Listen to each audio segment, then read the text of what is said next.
An upgrade for the global economy, but storm clouds remain. Hello, I'm Anand Naidu, and this is The Heat.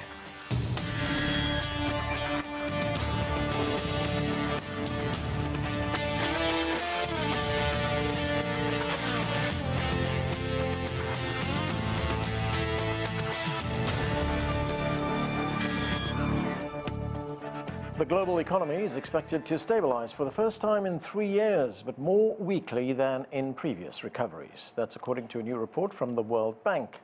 Inflation, higher interest rates, as well as trade and geopolitical tensions could make this decade more sluggish than the last one. So what does it all mean? We have an excellent panel to help break it down for us. Liang joins us on international trade, finance and economics as a chair professor at Willamette University. William Lee is a chief economist at the Milken Institute. Also with us is Gong. He's a professor at the University of International Business and Economics. And Otaviano Canuto served as a vice president for the World Bank. He's currently a senior fellow with the Policy Center for the New South. Thank you, everyone, for being with us. Otaviano, you are in the studio. Let's start with you. So the World Bank's new forecast predicts global growth to reach an annual rate of 2.6%. That's up from January when they were predicting a growth rate of 2.4%. Now here is the group's deputy chief economist, Ihan Kos. Let's listen. So the good news is that global economy is stabilizing. We see after 3 years consecutive weakness in terms of growth, we will see stable growth this year. Growth is going to be around 2.6%. And in fact, next year we are expecting a little bit of a pickup. Advanced economies are doing well in the sense that monetary policy we are expecting gradually ease, and that will help especially next year. In the case of emerging developing economies, growth is going to be around 4%. So Ihan Kos, of course you know him, one of your former colleagues at the World Bank. So let's break this down into two parts. First, what will this mean for the average citizen in an advanced economy? In advanced economies, it means the possibility of a soft landing from the previous situation where we were. It has surprised so many people that the stance of, for instance, the U.S. economy has been strong.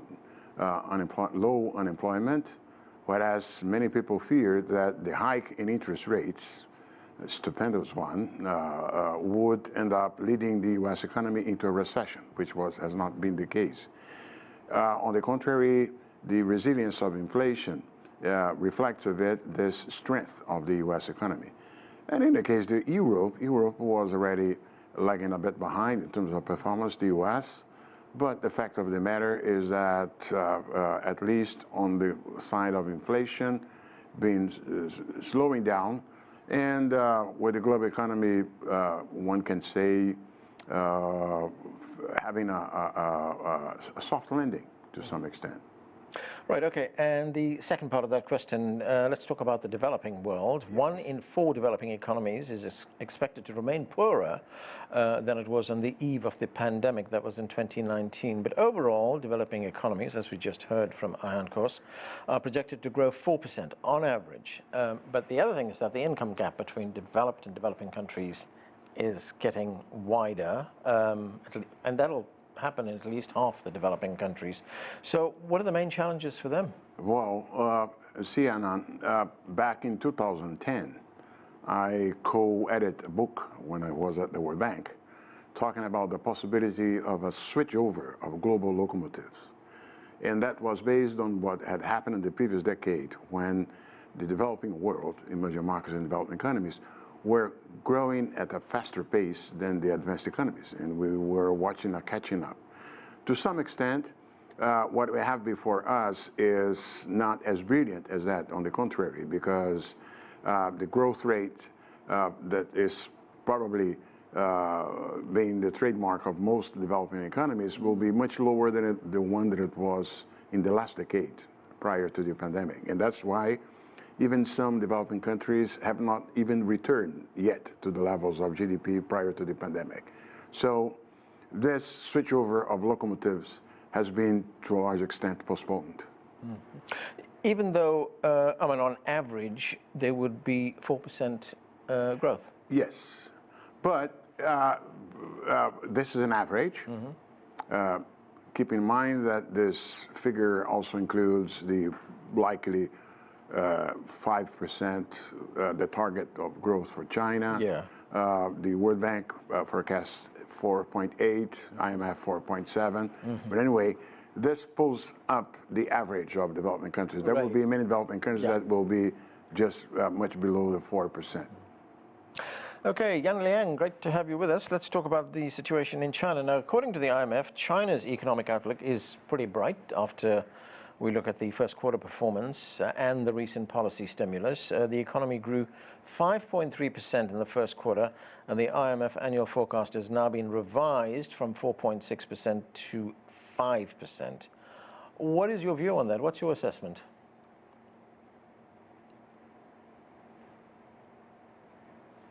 Hi, Liang, can you hear me? Okay, let's move on. William Lee. Oh, okay. Can you hear me, Liang? Sorry, can you? Yes. I'm sorry. Yeah, it was mute. So yes, I agree. And first of all, I want to just go back to the previous question about developing countries. So I think one of the things is that even though this year the projected growth is 4%, that is still lower than the last year's 4.2% of growth rate. And when you look at the per capita GDP growth, and this year, the projection is going to grow at 3%, which is much lower than the 3.8% average in the decade before the pandemic. So I think for developing countries, especially for the poor countries, they still struggle with debt, especially this rising interest rates and the difficulty to pay debt. I think that is really, in a way, crippled the economy. Now, when it comes to China, World Bank's forecast is 4.8%, which is lower than the growth rate of 5.2%. And also, the first quarter, as you mentioned, the 5.3% growth is very strong. So I believe, that China's growth is going to be, robust and continue to grow well, especially when you look at the most recent data when it comes to, January to April this year. We saw the industrial output growth by, 7.6%. We see that retail sales have gone up also by 4.2%. Real estate, the fixed asset investment has gone up by 4.2%. So all of these indicate that both the supply side and the demand side are doing well. And in particularly, I think when it comes to high-tech manufacturing, for example, the value added has gone up by 11%. And this year, we're seeing really strong growth in productions like new energy vehicles, smartphones, 3D printers. So all these high-tech productions, I think, are very important. Not to mention, as seen from May's data, China's exports are also doing very well. So I think all of these could generate really significant growth momentum for the year. For the year. That said, I think the downside risks are still the real estate sector. But I think with a slew of policy supports, I think things will stabilize and will be better for the later part of the year. William Lee, one other concern is that global inflation is receding far more slowly than previously thought. I mean, if we look at the numbers here, inflation has cooled significantly, I should say that, from 7.2% in 2022 to 4.9% last year, and a projected 3.5% in 2024. But for most central bankers, it's still too high, and that's why there is so much caution about reducing interest rates. But the World Bank says they're being overcautious in this instance. It could affect growth. How do you see it? Well, the monetary policies that have been put in place all around the world to contain inflation have been doing their job, which is to slow the economies down, slow demand so that there's less upward pressure on prices. Now, the World Bank's assessment about overly cautious, I think, concerns the downward risks in the forecasts for various economies. Here in the United States, we have had extraordinarily strong labor markets, extraordinarily strong employment growth. We've had a very long stretch of unemployment well below what was normally considered the natural rate of 4%. In fact, we've barely come up to 4% after an extended period below that. So the U.S. is actually doing quite well. Europe is also doing well in the sense that they are able to lower their inflation much closer to target, and the ECB has decided that it is time to ease their policy. And the difficulty here in the United States is that the Fed and most economists just aren't convinced that we are decidedly headed toward 2% target of inflation. Now, one thing to keep in mind is that while high interest rates are a pain for consumers, especially if you're going to buy a home or buy a car on financing terms. One good thing that economists always point out about high interest rates is that they force businesses to prioritize their investments. That means only the best investments get funded, which means the most productive investments. And going forward, that means higher productivity for the economy and higher real wages and higher salaries for people who are working for these companies. So in the long run, we will have some benefits that come from these high rates. It's unfortunate that so many people right now are suffering a lot of pain in trying to buy homes and buy automobiles. Right. Otaviano, what's your view on that? I fully agree. See, the resilience of the service inflation, reflecting the state of arts of the labor market, is what lies behind this difficulty to have the inflation rate moving more faster towards the target. And also one has to take into account things like the fact that during the pandemic, many households in the US, for instance, were able to refinance their debt, their house debt, with fixed low interest rates. So this means that the recent hike in interest rates has the channel through housing has been incomplete because many households, but it's moving down. One important thing, just to complement, as this, we saw the baseline forecast, but of course we do have risks, as highlighted by William. I would include in those risks any geopolitical frictions, trade fragmentation. Hopefully we don't have a deepening of what we have seen in the last few years, but there is this possibility. And if the inflation remains, let's say, tough to move down, it may even entail some sort of interest rate hikes in the future. I would line out those as the, let's say, risks, downside risks to be coupled with the basic forecast. Okay. John Gong, China, again, China's total imports and exports for the first 5 months of this year reached $2.41 trillion. That's up 6%, and China sold more cars than their US counterparts for the first time last year, boosted, of course, by the huge success of BYD. What's behind the growth? Well, I think the export sector has been proven to be very reliable in terms of its growth, its moderate growth. I think at the end of the day, it's really the competitiveness of the export sectors.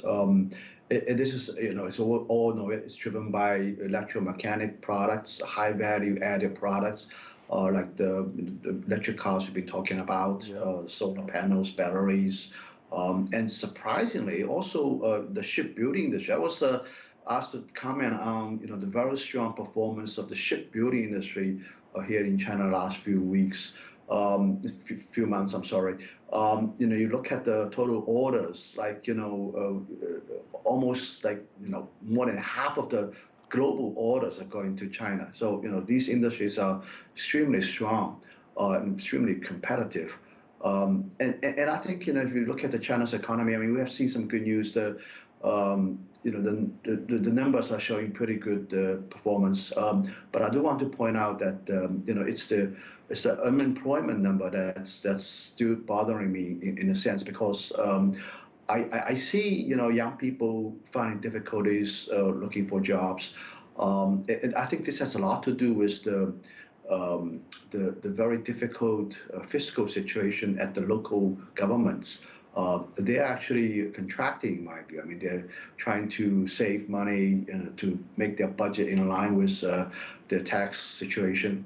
And that has repercussions in the economy, especially in the service sectors. And also another important fact that people hasn't been really talking about, but I suspect is happening, is that China's economy has more than about 50% of its manufacturing, and I would conjecture that there is massive use of robotics and other AI-related technologies that essentially boils down to a phenomenon that is machine replacing people. something that we saw during the Industrial Revolution, the early stage of the Industrial Revolution. And I suspect that same thing is happening here. So the economy needs to adjust to that. The labor market needs to adjust to that. I don't think there's a problem over the long run, but in the short run, there's going to be a structural change that that has some lag effect on the labor market. It's typically labor market is difficult, is slow to adjust to that. And that's why I'm seeing the employment figure that it's very worrisome, and that of course leads to anemic consumption level. For example, demand for the property market is slowing down, that kind of thing. So I think overall we see some good news from China, but there are still undercurrents that are structural in nature and that have to be addressed over the long run, in my view. Right, Liang, very briefly, before we move on, what is your view on what John was telling us about the employment situation? Right, I agree with him. I think largely, especially for youth unemployment, I think that is remain to be a challenge. And I agree with what John was saying, is that we're seeing this robotics, they're replacing a lot of the jobs, especially manufacturing jobs. When you look at the cutting edge, car manufacturing, there are a lot of robots. And China has installed 268,000 robots last year, more than the rest of the world combined. Right. So I agree, there's a labor-saving technologies, but also I think it's important to develop the service sector, because usually that is the big, employer in terms of job creation. Right. So I tend to agree with John. Yes. Okay. Otaviano, let's get back to the global economy. The 2024 World Bank Poverty and Inequality Platform report estimates that COVID-19 drove the first increase in global poverty in decades. The rise was almost entirely in the southern hemisphere. So what's behind that rise, and what needs to be done to change that? Another important aspect, and I'm complementing what you said, is the rise in food insecurity levels all over the world. We have not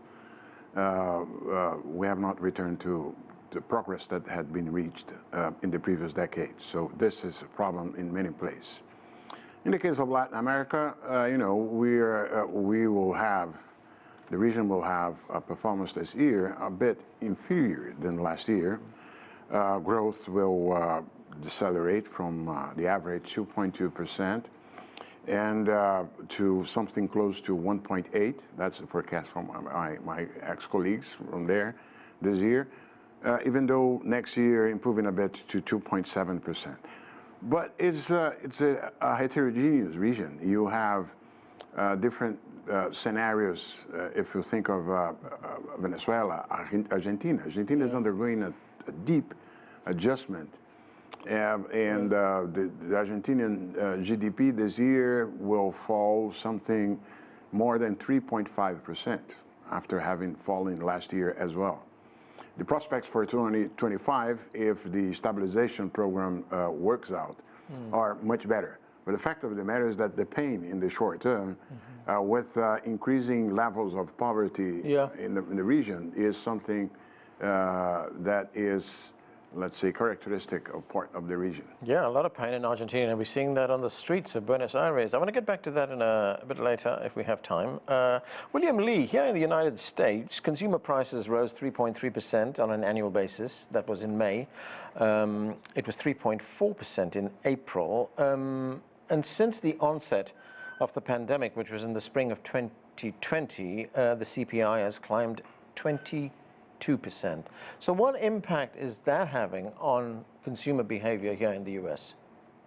I think the best evidence for that came out this morning in the Consumer Sentiment Survey, which says that people are just complaining that prices are too high. Even though economists are saying inflation rate is coming down, that still means prices are going up, but they're going up slightly slower. And unfortunately, more and more Americans and more people around the world are finding it very hard to make ends meet. Their incomes just aren't high enough to be able to match the level of expenditures that they have to spend. And in the United States, you find that a huge divergence between the job growth numbers, which shows that more and more jobs are being created, and yet more and more workers are saying that they can't make ends meet. And why is that? Because as these jobs grow, more and more people are having to take second and third jobs. Many of these jobs just don't pay enough. And so even though inflation rate is coming down closer to the Fed's target, and around the world, the central banks are saying, oh, we're getting closer to target, in individuals, especially at the middle class and lower class income, are finding it very hard to make ends meet. Yeah, Liang, I want to talk about another part of the Chinese economy, and that's tourism, especially outbound tourism. I mean, if we look at what's going on right now, it seems the Chinese are back. The United Nations said Chinese tourists abroad spent over $196 billion last year. That surpassed the United States as well as Germany, and China, of course, is also experiencing a huge comeback in inbound tourism as well. I mean, how big a boost is that for the domestic Chinese economy? Right. I think that would be a great help for the economy because that's part of the consumption. It's part of the consumption of services. And you're right. When we look at the domestic tourism just judged by the May holiday travel, there are over 28% of growth in terms of the the trips, and the increase of the expenditure of tourism is 13.5% year over year. So I think this is a piece of evidence that the consumers now are feeling more confident and more willing to spend on tourism, not only domestically, but also abroad. So you mentioned this close to $200 billion of outbound tourism spending. I think it's a great help for the global economy as well. Although I think there's still room to improve because prior to the pandemic, the Chinese tourists usually spent $250 billion abroad. But I think, again, this is a good trend. Now, I wanted to echo back to William, the comments about the U.S.'s economy, and I agree with him. I think there's very high interest rate payments on all the expenditures, right, going from, rental to car and so on and so forth, have really added, difficulties for consumers. And that's why you see the disconnect between, on the one hand, the really beautiful, economic data, but on the other hand, I think people seem to suffer from, $184 billion of increase in consumer debt in just last quarter. 1 in 12 Americans are in hunger, right? So the food insecurity is not just in the developing world. Also, close to 7% of the credit card debt is going to go into serious delinquency this year, which is a much higher rate than last year. So I think all of these suggest that, even though the consumer spending is still strong, it's still resilient and popping up the U.S. economy, I think, people are still suffering on the ground. John Gong, you were saying a moment ago that 50% of the Chinese economy is dependent on manufacturing and the impact that is having on employment, especially as manufacturers move into automation, into robotics as well. But there's also been the shift from labor-intensive industries to high-end manufacturing. And besides, the employment situation, what impact is that having overall on the Chinese economy? Yeah, well, I mean, the labor cost is rising very rapidly here in China. So for the lower-end manufacturing sectors, they're having a difficult time. They're going abroad, actually. They're going to Southeast Asian countries, going to Africa. And I think this is not necessarily a bad thing in my view. I think for these industries to continue to stay in China represents a huge challenge. Actually, also from a trade balance point of view. And a minute ago we were talking about the outbound tourism, for example. And I think I view it as also vitally important to China from another perspective. That is to try to balance trade with the rest of the world. I mean, there's already a lot of political pushback against Chinese exports, right? You've heard concepts like excess capacity, that kind of thing has been talked about by the G7 and also talked by Secretary of Treasury Janet Yellen. And I think this kind of a voice is not just coming from the developed countries, but also from the developing countries as well. We have close to $500 billion of trade surplus every year. And this is not going to be politically sustainable in the long run, in my view. So I think boosting tourism to foreign countries essentially is a way of importing services from these countries. It's a very difficult picture from some of the China's trade partners' perspective. Some African countries, they don't have much to export to China. We're exporting a lot of manufactured products to them. And I think the way to balance this kind of a trade is to send Chinese tourists to all these countries, spend money, create jobs there, and try to balance trade. Otaviano, you were talking a moment ago about Argentina. Well, Argentina's Senate narrowly approved President Milei's proposals, they're pretty sweeping proposals to slash Right. spending. It's led to, as I said, protests on the streets of Buenos Aires. And this is, we have a little piece of sound here from an Argentine union leader, Pablo Moyano. Let's listen to what he says and how he views this. Okay. This is a disastrous law for the Argentine people, where there is a labor reform without severance pay, where workers pay the salary tax again, where President Milei is empowered to take any measure for 1 year, where international corporations are empowered to invest in our country with a 30-year grace period on taxes. So these spending cuts, as well as the currency devaluation, they've hit the country really hard. I mean, it's pushed poverty up to 55%, pushed inflation up to 300%. Yes, even though take into account that the inflation in Argentina, the monthly inflation, okay, was around 25%, 26% in December. And in May, it came down to 4.2% per month. See, Milei inherited really a messy situation with a huge, humongous deficit, public deficit, being financed by the central bank and so on. And I will not get into the details, but overall, the intention is to make the thing fit again. He has managed to slash spending in more than 40%. He didn't get everything that he wanted with the bill because he wanted to privatize the Aerolíneas Argentina and so on. But to some extent, I understand he has managed to for instance, change the sign of the balance, the fiscal balance, in a more sustainable direction. As long as he managed to lift the revenues, and as well as in the balance of payments. So, unfortunately, it was a delayed adjustment that the Argentinian economy needed, and he will probably not get 100% of what he wanted. But there is a chance that if the economy is stabilized in the second half of the year, he may combine and offer some growth next year with inflation down. Okay. William Lee, very quickly, I've got less than 30 seconds left, but I just want you to comment very quickly on this announcement from Saudi Arabia that it's not going to renew the 50-year petrodollar deal with the United States. I mean, what kind of impact is that going to have globally?